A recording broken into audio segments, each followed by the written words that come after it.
In this video tutorial, you can see how to set up horizontal timeline layout with Elementor Timeline add-on Widget Pro. So let's continue with the video tutorial. First, under Layout Settings, we need to select Horizontal Layout.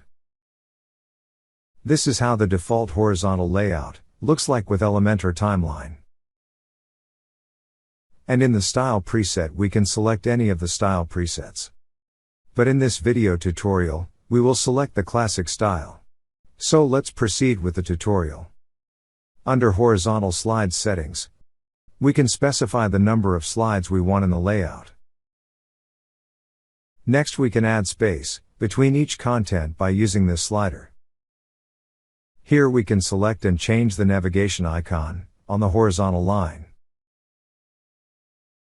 Next, this horizontal layout is static by default. With autoplay true option, the content keeps sliding, one after the other, in the horizontal layout. Here we can loop the sliding content, infinitively. Next we can increase, or decrease, the speed of the sliding content here. And 100 denotes the slide to be faster and 10,000 to be very slow. We can set the speed as per our need. Here we can display all the slide content uniformly, with the equal height option, or uneven with auto option based on the layout. Next, we can align the content in the timeline with content alignment option. In the second option, we can change the connector here. Here we can change the icons that's displayed on the timeline.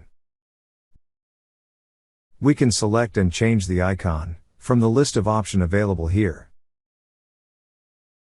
We can move the icon label position in the timeline by moving the slider left or right. Next we can change the position of the media above the title, below the title, or below the description that's appropriate to the timeline content settings. Here we can choose to have a static content or a pop-up content in the timeline.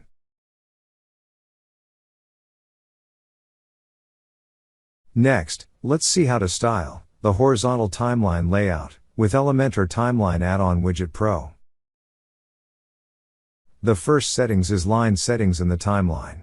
Here we can edit the line width by dragging this slider to increase or decrease line width.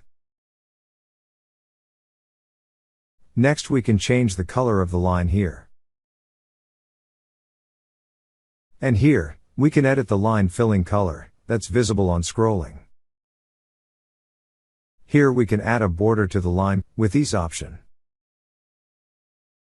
We can select the line border style from this list. Next, we can add the line border width here. And we can give a color to the border with this option. Icon box settings. We can add the icon background color. Next, we can add icon or text color with this option. The icon box size we can add here. We can increase or reduce the icon text with this slider.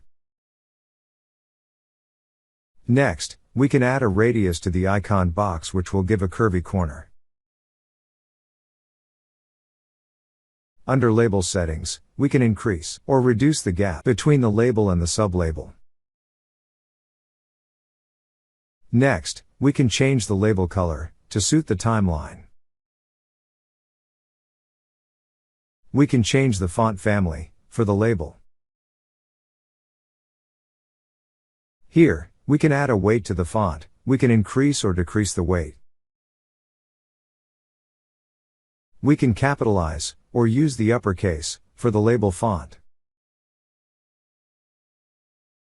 Again, here we can use italic or normal style for the font.